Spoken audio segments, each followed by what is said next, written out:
അപ്പുവിൻ്റെ character എന്ന് പറഞ്ഞാൽ അവള് ഭയങ്കര ഒരു എന്താ പറയുക, ഭയങ്കര ഒരു പാവം, സ്വീറ്റ്, പക്ഷെ എന്തിനും ഹെൽപ്ഫുൾ, എന്തിനു വേണമെങ്കിലും പോവാം. എല്ലാവരെയും ഇങ്ങനെ അവളിപ്പോൾ എന്നെക്കാൾ ചെറുതാണെങ്കിലും അവളിങ്ങനെ എന്നെ കെയർ ചെയ്യുന്ന പോലെ, ആൻഡ് ബാക്കിയുള്ളവരെയും ഒരു കെയറിങ് നേച്ചറാണ്. പിന്നെ സ്വന്തം ചേച്ചി എന്നൊക്കെ പറയാൻ പറ്റുന്ന പോലെ തന്നെ നമ്മൾ അങ്ങനെയാണ് ഒരു 4-5 പേരുള്ളത്.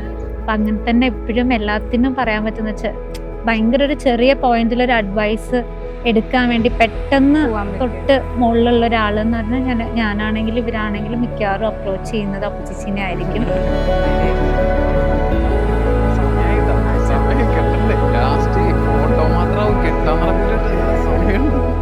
അപ്പുവിൻ്റെ ഹരിയുടെയും തുടക്കം മുതൽ അപ്പു ഞങ്ങളുടെ അടുത്ത് പറഞ്ഞിട്ടുണ്ടായിരുന്നു. അപ്പൊ നമ്മുടെ ഫാമിലിയിൽ നമുക്ക് മാത്രം ആദ്യം മുതലേ അറിയാം. അതെ, എല്ലാവരെയും. പക്ഷെ വീട്ടിൽ പറഞ്ഞു കൊടുക്കില്ല. അതുകൊണ്ട് ആര് പൊക്കിയില്ലെങ്കിലും നമുക്ക് ആദ്യം കാര്യം അറിയാം, എന്നിട്ട് അങ്ങോട്ടും ഇങ്ങോട്ടും വിട്ടുകൊടുക്കൂല. അങ്ങനെ വർഷങ്ങൾ നമ്മൾ കൊണ്ടുപോയി. ഞങ്ങളുടെ ഫാമിലിയിൽ ഇത്ര നല്ലോണം തല്ലുപിടിക്കുന്ന വേറെ സിബ്ലിങ്സ് ഇല്ല. പക്ഷേ ചേട്ടൻ MBBS ചേർന്നിട്ട് ഒരു ഫസ്റ്റ് ഇയർ പകുതി ആയപ്പോഴേക്കും ഞാനൊരു വ്യത്യാസം കണ്ടു തുടങ്ങി. പുള്ളി എന്നോട് നല്ല സോഫ്റ്റായി, ഭയങ്കര കെയറിങ് ആയി. എനിക്ക് ചെറിയൊരു ഡൗട്ട് തോന്നി. പിന്നീടാണ് ഓപ്പോളെ പറ്റി അറിയുന്നത്.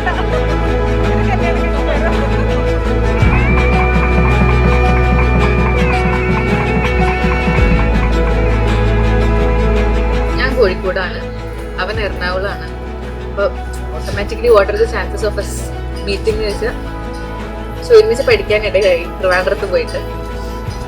അങ്ങനെ MBBS 5 ഇയർ, 5.5 ഇയർ അത് കഴിഞ്ഞു. പിന്നെ PG കഴിഞ്ഞു.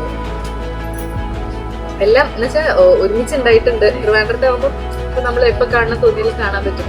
പക്ഷെ അത് കഴിഞ്ഞ് നമ്മൾ ലോങ് ഡിസ്റ്റൻസ് ആയപ്പോൾ ഞങ്ങൾ അടികൂടി തകർത്തു. പക്ഷെ ഞങ്ങൾ അടികളിലൊന്നും നമുക്ക് എന്താ വെച്ചാൽ ഒരടി കൂടിയാൽ നമുക്ക് ഇത് ബ്രേക്കപ്പ് ആവോ അങ്ങനെ ഒരു ടെൻഷനോ അല്ലെങ്കിൽ അങ്ങനെയൊന്നും ഇല്ലായിരുന്നു.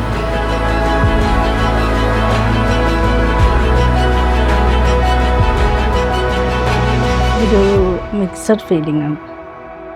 അതായത് മോളെ കല്യാണം, മോളെ ഒരാളുടെ കയ്യിൽ ഏൽപ്പിക്കുക എന്നൊക്കെയുള്ള സന്തോഷം, അതൊക്കെ ഒരു വശത്ത്. അതേസമയം അവളെ ഡിപ്പാർട്ട് ചെയ്യണതിൻ്റെ സങ്കടമുണ്ട്.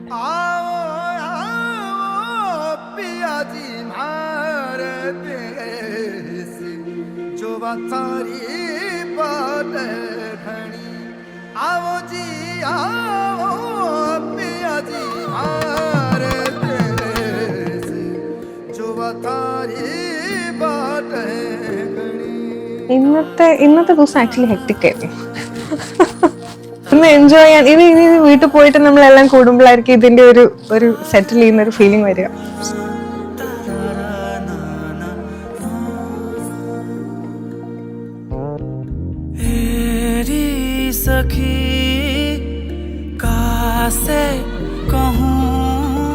ഭാര്യ എന്നുള്ളൊരു ഇതിലായിരിക്കും ഇനി അവളെന്ന് ബാക്കിയുള്ളവർ പറയുന്നുള്ള ഡിഫറൻസ് അല്ലാണ്ട്, പക്ഷെ കാണുമ്പോൾ ഒരു ഭയങ്കര ഒരു എന്താ പറയുക, എക്സൈറ്റഡ്, ഹാപ്പി, അവരെ എപ്പോഴും ദൈവം അനുഗ്രഹിക്കട്ടെ, അങ്ങനെയൊക്കെ തോന്നണ ഒരു വികാരമാണ് അപ്പൊ കണ്ടപ്പോൾ തോന്നി. നല്ല സന്തോഷമായിരുന്നു. അപ്പൊ ചേട്ടനും ഓപ്പോൾക്കും ഉണ്ണിക്കുട്ടനും അപ്പു ചേച്ചിക്കും ഹാപ്പി മാരീഡ് ലൈഫ്. जान के ये जान दे के हाय मैं तो हारी, कितने आंसू बह गए ना बुझ सकी चिंगारी, दिन भर दुआ सखी राख भई रतियां सखी कासे कहूँ बत्तियां